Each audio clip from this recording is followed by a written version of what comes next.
Perlihatkan mana Tuhanmu sekarang, mana Allah yang kamu yakini tunjukkan sama saya. Jawab itu, mana Tuhanmu tunjukkan sama saya. Celing kelihatankah? Celing seperti apa? Ayo tunjukkan sama saya mana Tuhanmu. Kenapa? Kamu tidak ada sedikit pun nur. Allah tidak ada. Allah tidak ada. Assalamualaikum warahmatullahi wabarakatuh. Bismillahirrahmanirrahim. Wa sholli wa sallim wa barik ala sayyidina Muhammadin wa ala alihi washabihi ajmain. Amma ba'du. Allah itu tidak bisa dikatakan al-ghaib, sesuatu yang enggak kelihatan.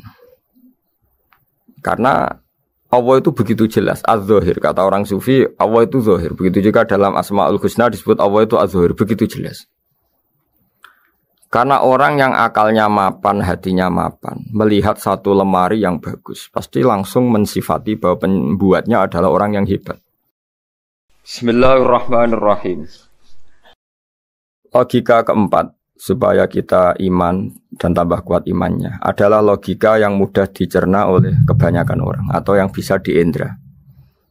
Begini misalnya dalam sebuah ayat di surat Al-Kahfi, kemudian di awal surat Al-Ahqaf, kemudian di sebagian surat At-Tur, ada penjelasan begini. Ketika Rasulullah mengajak manusia menyembah Allah, kemudian orang-orang kafir tanya, lalu Tuhan kamu siapa Muhammad? Tuhan saya adalah Allah menciptakan langit bumi. Terus mereka berandai-andai, ada Lata, ada Uzza, ada Manat, ada Hubal. Itu Tuhan-Tuhan kami. Terus Rasulullah bertanya, apakah Tuhan-Tuhan yang kamu sembah itu memberi kontribusi saat langit dan bumi diciptakan? Mereka menjawab, tidak Muhammad, itu Tuhan-Tuhan yang kami bikin. Begitu juga asumsi tentang Tuhan-Tuhan yang lain.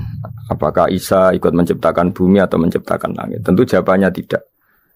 Karena Isa lahir di bumi, orang tahu tanggal lahirnya, tahu tahunnya, dan sebelum ada Isa juga sudah ada bumi. Sehingga untuk menetapkan tauhid, berkali-kali Quran tanya, Amman khalaqas samawati wal ardo, siapa sih yang menciptakan langit bumi? Siapa sih yang menurunkan air dari langit? Siapa yang mengatur ini, itu, ini, itu? Akhirnya mereka menjawab, itu semua Allah Muhammad. Begitu juga kemungkinan setan misalnya. Setan itu fisik atau makhluk atau apa saja yang tidak kita lihat. Kemudian setan itu lewat rayuannya, lewat tipu dayanya ingin disembah. Kata Allah menjelaskan ini, ma asyadduhum khalqas samawati wal ardi wala khalqa anfusihim. Kamu tidak perlu takut sama setan atau apalagi menuhankan setan. Setan itu tidak yang punya reputasi menciptakan langit dan bumi. Bahkan setan tidak bisa menciptakan dirinya sendiri. Ini menjadi pengetahuan bagi kita, betapa bagi pakar-pakar tauhid, ahli tauhid, ketika setan nyatanya diusir dari surga, itu pun versi mereka. Versi mereka pun mengatakan seperti kita bahwa setan itu diusir dari surga dan ya keluar dari surga. Kalau setan itu Tuhan, tentu diusir gak mau, karena di surga itu nikmat. Ketika setan diusir dari surga ya keluar, dia juga jadi makhluk yang hina dina. Berarti dia tidak punya kekuasaan, bahkan pada dirinya sendiri. Dipaksa keluar dari surga ya keluar, dipaksa menjadi ahli neraka jadi ahli neraka, dipaksa jadi apa saja juga dia akan jadi seperti yang dipaksakan. Ini menunjukkan bahwa setan adalah tahta kudratillah, tahta qahrillah, tahta satwatillah, bahwa setan pun dalam kendali kekuasaan Allah. Makanya Allah mengatakan kamu tidak usah menyembah setan, tidak usah nurut sama setan. Setan itu lemah sekali. Karena faktanya dia tidak bisa memaksakan keinginannya. Ini yang oleh Allah disebut dalam firman-Nya inna kaida syaitani kana dhaifa. Setan itu lemah sekali. Ini perlu saya sampaikan ke para pendengar Unisia bahwa bertauhid itu ada sekian logika. Logika kelima adalah logika orang awam. Awam sekali. Suatu saat ada perdebatan antara Abul Hasan al-Asy'ari. Abul Hasan al-Asy'ari ini tokoh ahli sunnah paling populer dalam ilmu logika. Dia mengatakan orang menemukan Tuhan itu harus lewat logika yang cermat. Tidak boleh taklid, hanya ikut-ikutan. Dia harus menemukan satu argumentasi bahwa Tuhan atau pencipta langit itu ada. Kemudian ada satu problem di mana orang-orang kampung atau orang-orang yang lugu atau orang-orang awam itu tidak bisa ilmu logika, ilmu mantek kalau dalam bahasa pesantren. Kata Abu Mansur, kata Abdul Hasan Al-Asy'ari, itu masih mungkin. Walhasil para ulama ini meneliti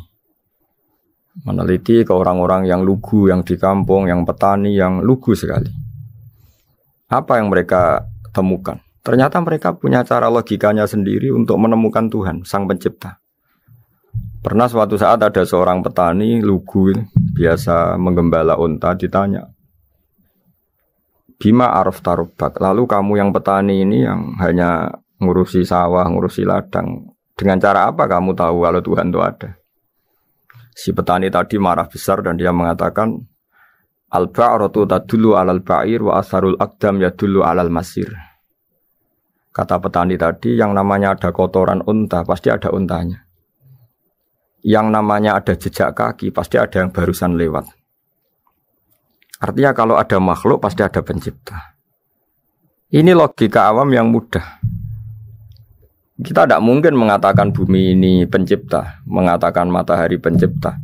Kelihatan sekali kebendaannya, kelihatan sekali bahwa bumi matahari tidak punya ikhtiar, tidak punya kekuatan. Kelihatan sekali sifat-sifat kemakhlukannya. Jika benda-benda ini karuan makhluk, pasti menunjukkan bahwa ada penciptanya, ada khalik. Dalam logika Badui tadi, si Badui tadi, kalau ada kotoran sapi, pasti ada sapinya. Meskipun sapinya sudah sekarang nggak terlihat, mungkin sudah jalan kemana. Sama, kalau ada jejak kaki, meskipun orang yang tadi lewat sudah kita nggak tahu, tapi kita pasti tahu, pasti ada yang lewat. Ini yang dimaksud dalam bahasa Arab, al-ba'ratu tadullu alal ba'ir, kalau ada kotoran sapi atau kotoran unta, pasti ada untanya. Wa atharul aqdam yadullu alal masir, kalau ada jejak orang lewat, pasti tadi ada orang lewat.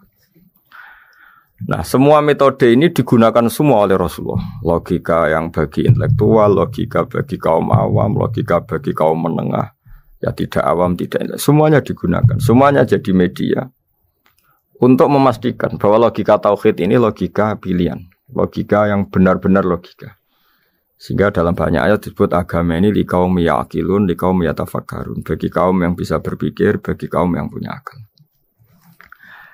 Lalu kemudian kami teruskan alladzina yu'minuna bil ghaibi. Ini kata ghaibi bukan kayak dalam bahasa Indonesia misalnya setan atau hantu disebut barang gaib. Kata ghaibi dalam bahasa Arab adalah perbandingan atau lawan kata dari al-musyahad yang bisa disaksikan langsung lewat indera. Kita orang mukmin iman bahwa surga ada, padahal kita tidak pernah melihat surga. Kita mukmin iman bahwa neraka ada, padahal kita belum pernah melihat neraka. Ini sesuatu yang maghoba anil absor, yang mata kita tidak melihat, fisik kita tidak menyentuh. Kita pun iman.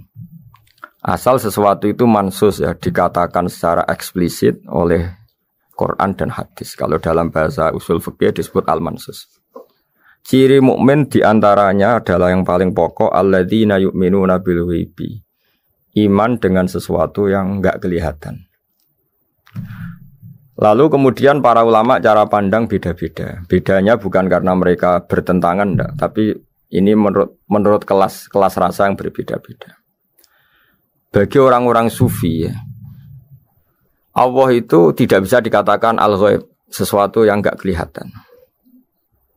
Karena Allah itu begitu jelas, az-zahir. Kata orang sufi, Allah itu zahir. Begitu juga dalam Asma'ul Husna disebut Allah itu az-zahir. Begitu jelas. Karena orang yang akalnya mapan, hatinya mapan, melihat satu lemari yang bagus, pasti langsung mensifati bahwa pembuatnya adalah orang yang hebat. Orang yang melihat mobil mewah atau pesawat yang canggih, pasti kepikiran pertama adalah pasti pembuatnya canggih. Sehingga eksistensi pembuat pesawat itu adalah orang hebat, itu langsung tertanam ketika melihat pesawat itu hebat.